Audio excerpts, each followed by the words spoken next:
नमस्कार दोस्तों, आप लोगों का हमारे channel geography with ID sir में स्वागत है। आज हम लोग दिसंबर 2013 के सेकंड पेपर के शेष 25 क्वेश्चन पर चर्चा करेंगे। आइए देखते हैं। हम लोग पिछली क्लास में 26 क्वेश्चन पर चर्चा किए थे। आज हम 27 नंबर से 50 नंबर तक चर्चा करेंगे। हमारा क्वेश्चन है, कथन कारण वाला क्वेश्चन है। अभिकथन है कि शहरीकरण इस शताब्दी की सीमा निर्दिष्ट करने वाली परिघटना है और विकासशील देश इस परिवर्तन के फोकस पर हैं। Urbanization is a defining phenomena of this century and the developing countries are at the locus of this transformation। विकासशील देशों में महानगरों की द्रुत वृद्धि के कारण पिछले कुछ दशकों में शहर गमन अधिक हुआ है। The urban shift has happened in the last few decades largely due to rapid mega cities growth in the developing countries. देखिए, शहरीकरण इस शताब्दी की कह रहा है कि शहरीकरण इस शताब्दी की सीमा निर्दिष्ट करने वाली परिघटना है और विकासशील देश इस परिवर्तन के फोकस केंद्र है। बिल्कुल सही है कथन, क्योंकि जो शहरीकरण है, जो ये शताब्दी चल रही है, बहुत विकासशील देशों में परिवर्तन बहुत तेज़ी से हो रहा है, शहरीकरण बहुत तेज़ी से बढ़ रहा है। वही कह रहा है कि निर्दिष्ट करने वाली परिघटना है और विकासशील देश इस परिवर्तन के फोकस केंद्र बने हुए हैं। ये बात सत्य है, यानी अभिकथन सही है। फिर कह रहा है कि विकासशील देशों में महानगरों की द्रुत वृद्धि के कारण पिछले कुछ दशकों में शहर गमन अधिक हुआ है। अब यहाँ ये चीज़ देखना है कि कला विकासशील देशों में महानगरों की द्रुत वृद्धि के कारण urban shift has happened in the last few decades largely due to rapid mega cities growth in the developing countries. देखिए, जो महानगर हैं, महानगरों की द्रुत वृद्धि के कारण कुछ पिछले दशकों में शहर गमन अधिक हुआ है। तो महानगरों की वृद्धि की बात यहाँ हो रही, तो वो नहीं है। नगर की वृद्धि हो रही पर महानगरों की वृद्धि नहीं। तो यहाँ पर का जो हमारा आंसर सही होगा वो सी सही होगा। द्रुत वृद्धि से नहीं बल्कि मध्यम गति से वृद्धि हो रही महानगरों की। तो क्वेश्चन हमारा इसका ऑप्शन सही होगा सी। ए सही परंतु आर मिथ्या है या गलत है। हमारा अगला क्वेश्चन है, सूची को मिलान करना है। बाकू, जो बाकू है वो तेल क्षेत्र है, जो बाकू है वो तेल क्षेत्र है, तो ये हो जाएगा तेल। कुजबास बेसिन हो जाएगा कोयला। बाकू अजरबैजान की राजधानी है। और यूराल्स में जो पाया जाता है वो पाए जाते हैं खनिज लोह, और पूर्वी साइबेरिया में हीरा पाया जाता है। तो देखिए, इसका ऑप्शन हो जाएगा ए। हमारा अगला क्वेश्चन है, यूएसए में मार्केट माला किसके लिए विख्यात है? Market range is USA is known for uranium, तांबा, स्वर्ण, लौह अयस्क। तो मार्केट माला मिशिगन राज्य में है और यह लौह अयस्क के लिए प्रसिद्ध है। कागज उद्योगों की अवस्थिति किन कारकों द्वारा अत्यधिक प्रभावित होती है? The location of paper industries is highly influenced by which one of the following factors? कच्चे माल की उपलब्धता एवं समीपता, बाजार की निकटता, पूंजी की उपलब्धता, परिवहन संबद्धता। तो जो कागज का उद्योग है वो वहीं उन क्षेत्रों में अधिक सक्रिय होता है या लाभकारी होता है जहाँ कच्चे माल की उपलब्धता एवं समीपता होती है। तो क्वेश्चन नंबर इसका ऑप्शन हो जाएगा ए सही, क्योंकि यही कनाडा की बात की जाए तो कनाडा में जो कागज उद्योग है अच्छा प्रचलित है, क्योंकि यहाँ टाइगर रीजन पाए जाते हैं। टाइगर रीजन के जो वन होते हैं बहुत साफ सुथरे होते हैं, इसलिए वहाँ पर कागज उद्योग अधिक लाभकारी होता है। भारत में सबसे बड़ी मात्रा में आयात की जाने वाली वस्तुएं कौन सी हैं? Which one of the following is the largest volume of import commodities in India? कच्चा माल, लोहा एवं स्टील, पेट्रोलियम एवं चिकनाई पदार्थ, मोती एवं बहुमूल्य पत्थर। तो यहाँ बात कर रहा है कि आयात की जाने वाली, तो लोहा एवं स्टील, सॉरी लोहा एवं स्टील नहीं है इसका, क्योंकि ये तो निर्यात किए जाते हैं। पेट्रोलियम और चिकनाई, पेट्रोलियम और चिकनाई इसका सही आंसर है। फिर है किरकुक जो विश्व में सर्वाधिक महत्वपूर्ण तेल क्षेत्र है कहाँ स्थित है? किरकुक, तो किरकुक कहाँ स्थित है? इराक में स्थित है। इसका एक ईरान और इराक बहुत डिस्टर्बिंग करता है, तो यहाँ पर याद रखिएगा जो किरकुक है इसमें का अधिक आया है, किरकुक कुक, तो वो इराक जिसमें का आ जाए उसको उसी से सम्मिलित कर दीजिए, कुक को क से इराक, तो कभी नहीं भूलेंगे जो किरकुक है वो इराक में है। वहीं यदि इराक के और जो तेल क्षेत्र उनकी बात किया जाए तो मोसुल, जुबेर बसरा, मोसुल और जुबेर बसरा ये इराक के और महत्वपूर्ण क्षेत्र हैं। ईरान के कुछ तेल क्षेत्र हैं जो प्रसिद्ध हैं, एकदम मस्जिद सुलेमान, आगा जारी, बहरेगान, अबादान। और जो अबादान है वो एक तेल शोधनशाला है जो बहुत महत्वपूर्ण जो तेल शोधनशाला है एक बहुत महत्वपूर्ण है वहाँ का। वहीं कुवैत की बात की जाए तो कुवैत का एक बहुत अधिक क्वेश्चन पूछा जाता है, बुरहान और बरगन, ये यहाँ के महत्वपूर्ण तेल क्षेत्र हैं। वहीं रसिया में बात किया जाए तो रसिया के जो तेल क्षेत्र हैं एक तो है पर्म और एक है उफा,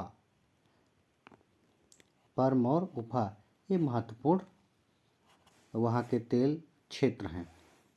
ठीक है, तो हमारा अगला क्वेश्चन है कि एस्किमो लोग हैं किस प्रजाति से संबंध रखते हैं? To which racial groups the Eskimos belong to? Negroid, Mongoloid, Caucasoid और ऑस्ट्रेलाइड। जो एस्किमो लोग हैं वो मंगोलॉयड प्रजाति से संबंध रखते हैं। और जो निग्रोइड लोग होते हैं, देखो जो मंगोलॉयड प्रजाति के लोग हैं वो लगभग विश्व में 1/3% भाग पर पाए जाते हैं और इनकी जो चमड़ी है वो पीले कलर की होती है और इनका जो ब्लड ग्रुप होता है वो बी पॉजिटिव होता है और इनके बाल सीधे रहते हैं और नाक हल्का मध्यम चिपटी रहती है। वहीं निग्रोइड की बात की जाए तो जो निग्रोइड होते हैं ये अधिकतर विषुवत रेखीय क्षेत्र गर्म प्रदेशों में पाए जाते हैं और ये काले होते हैं, इनकी जो त्वचा होती है वो काली होती है और इनके बाल घुंघराले होते हैं। वहीं जो अफ्रीका में विषुवत रेखीय क्षेत्रों में जैसे पिग्मी हैं, मसाई हैं, ये सभी निग्रोइड प्रजाति के लोग हैं। वहीं काकेसाइड की बात की जाए तो काकेसाइड ये गोरे होते हैं और इनके जो बाल होते हैं वो सुनहरे होते हैं, इनके बाल सुनहरे होते हैं, गोरे होते हैं। ये यूरोपीय प्रदेशों में यानी ठंडे प्रदेशों में पाए जाते हैं। हम ठंडे भी नहीं कह सकते हैं, जो यूरोपीय क्षेत्र है वहाँ पर ये पाए जाते हैं। यहीं पाए जाते क्या है, वहीं पर वो उनका निवास स्थान है। तो जो एस्किमो लोग हैं वो निग्रोइड के हैं। वही काकेसाइड में भूमध्य सागरीय आ जाएंगे, नार्डिक आ जाएंगे। ये जो इस प्रकार की जो प्रजातियां हैं, जो जनजातियां हैं वो काकेसाइड में आती हैं। हमारा अगला क्वेश्चन है कि the concept of cultural landscape was promoted by. सांस्कृतिक दृश्य भूमि की अवधारणा को किसके द्वारा बढ़ाया गया? तो जो सांस्कृतिक दृष्टिभूमि बढ़ाई गई, जो विचारधारा बढ़ाई गई, वो कार्ल सावर के द्वारा बढ़ाई गई। निम्नलिखित में से कौन सा इस्लामी देश प्रमुखतः शिया संप्रदाय का है? Which one of the following Islamic countries is predominantly of Shia sect? तो जो शिया संप्रदाय का प्रमुखतया है वो है ईरान। यहाँ ठीक है। अगला हमारा क्वेश्चन है, कॉम्पेज की अवधारणा का प्रतिपादन निम्नलिखित में से किसने किया? Who among the following propounded the concept of compage? Minshull, ब्लास, विटलिसी, आइजार्ड। तो जो कॉम्पेज की अवधारणा का प्रतिपादन विटलिसी महोदय ने किया था। हमारा अगला क्वेश्चन है कि राज्य की ऑर्गेनिक थ्योरी का संस्थापक निम्न में से कौन है? Organic theory of the state was propounded by. तो ऑर्गेनिक थ्योरी का प्रतिपादन रेडजल महोदय ने पॉलिटिकल ज्योग्राफी में किया है। उन्होंने यानी जो राज्य है वो एक जैविक की तरह है, यानी ऑर्गेनिक है, जैविक है, इसमें जीव है और वो विकास करता रहता है। रेडजल को मानव भूगोल का जनक भी कहा जाता है और राजनीति भूगोल का जनक भी कहा जाता है। हमारा अगला क्वेश्चन है कि अर्ध गणतांत्रिक शासन निम्नलिखित में से किस देश में है? Quasi federal form of government is in USA, great Britain, रूस, भारत। तो इसका सही आंसर है भारत, अर्ध गणतांत्रिक शासन। क्वेश्चन नंबर 39, भारत में निम्नलिखित में से कौन सा सबसे पहला क्षेत्रीय नियोजन का प्रयास था? Which one of the following was the earliest regional planning exercise in India? राष्ट्रीय राजधानी क्षेत्र योजना, दंडकारण्य क्षेत्र योजना, दामोदर घाटी योजना, भाखड़ नांगल परियोजना। तो इसका सही आंसर हो जाएगा दामोदर घाटी परियोजना। जो दामोदर घाटी परियोजना है इसको टेनेसी घाटी परियोजना से उदाहरण लेके, यानी उस दामोदर घाटी परियोजना का निर्माण किया गया था। क्वेश्चन नंबर 40 है कि निम्नलिखित में से कौन सा युग्म गलत है? उदारवादी योजना, प्रकारात्मक योजना, व्यापक योजना, एकीकृत योजना, क्षेत्रीय योजना, स्थानिक योजना, खंडी योजना, समन्वित योजना। देखिए जो 40 नंबर हमारा क्वेश्चन है वो कह रहा है कि जो उपयोगितावादी योजना है, यूटिलिटेरियन प्लानिंग जो है वो फंक्शनल प्लानिंग से संबंधित है। ये तो बात सत्य है, ये मिलान सही है। व्यापक योजना कॉम्प्रिहेंसिव प्लानिंग, इंटीग्रेटेड प्लानिंग है, ये भी सही है। जो क्षेत्रीय योजना है यानी रीजनल प्लानिंग है और स्पेशल प्लानिंग है, ये भी बात सही है। जो सेक्टरल प्लानिंग है वो कोऑर्डिनेटेड प्लानिंग है, ये सही नहीं है। तो इसका जो सही ऑप्शन है वो डी। हमारा अगला क्वेश्चन है कि निम्नलिखित में से किस राज्य की सबसे लंबी तटरेखा है? यह पूछ रहा है कि किस राज्य की सबसे लंबी तटरेखा है। तो वो तमिलनाडु, महाराष्ट्र, गुजरात, केरल। तो गुजरात की सबसे लंबी तटरेखा है। हमारा अगला क्वेश्चन है कि भारत के निम्नलिखित राज्यों में से किसमें लेटेराइट मखरला मृदा का केंद्रीकरण अधिकतम है?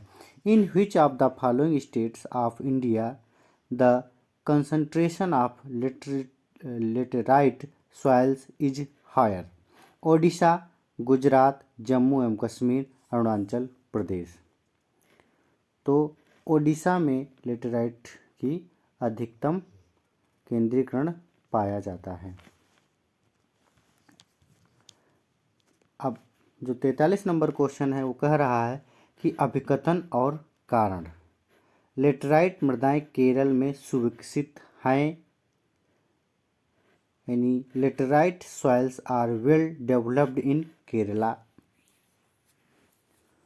मानसून मौसम के दौरान केरल में भारी वर्षा होती है। Kerala receive high rainfall during monsoon season. देखिए जो लेटेराइट मृदा होती है उसके लिए तापमान और वर्षा की बहुत अधिक आवश्यकता होती है, और ये कंडीशन हमारे दक्षिण भारत में केरल तट, कर्नाटक तट, गोवा तट, मुंबई तट पर देखी जाती है। तो जो केरल है, केरल में सुविकसित है, तो सुविकसित होगी क्योंकि वहाँ पर मानसून के समय में बहुत ढेर सारी वर्षा होती है, इसलिए वहाँ पर लेटेराइट मिट्टी विकसित है। तो इसका कारण और अभिकथन दोनों सही है, और इसका मतलब कारण भी है, अभिकथन का एक कारण भी है। तो इसका सही आंसर हो जाएगा ए। अभिकथन, हिमालय की नदियाँ 12मासी होती हैं। जो हिमालय की नदियाँ हैं वो 12मासी होती हैं। Himalayan rivers are perennial. तो जो हिमालय की नदियाँ 12मासी ही होती हैं, क्योंकि हिमालय में जो आइस जमा हुआ, जो बर्फ़ जो स्नो जमा हुआ है, बर्फ़, वो धीरे धीरे पिघलता रहता है, तो जो नदियाँ हैं वो 12मासी होती हैं। फिर कारण कह रहा है यह क्षेत्र केवल दक्षिण पश्चिम मानसून से ही वृष्टि प्राप्त करता है। The region gets rainfall from the south west monsoon regions. तो इसका जो सही आंसर हो जाएगा वो सी हो जाएगा, क्योंकि जो यह क्षेत्र मानसून से ही वृष्टि नहीं प्राप्त करता, ये पश्चिमी विक्षोभ से भी वर्षा प्राप्त करता है। ठीक, तो हमारा इसका ऑप्शन हो जाएगा सी। ए सत्य है परंतु आर असत्य है। कश्मीर घाटी निम्नलिखित में से किस पर्वत श्रेणियों के बीच में स्थित है?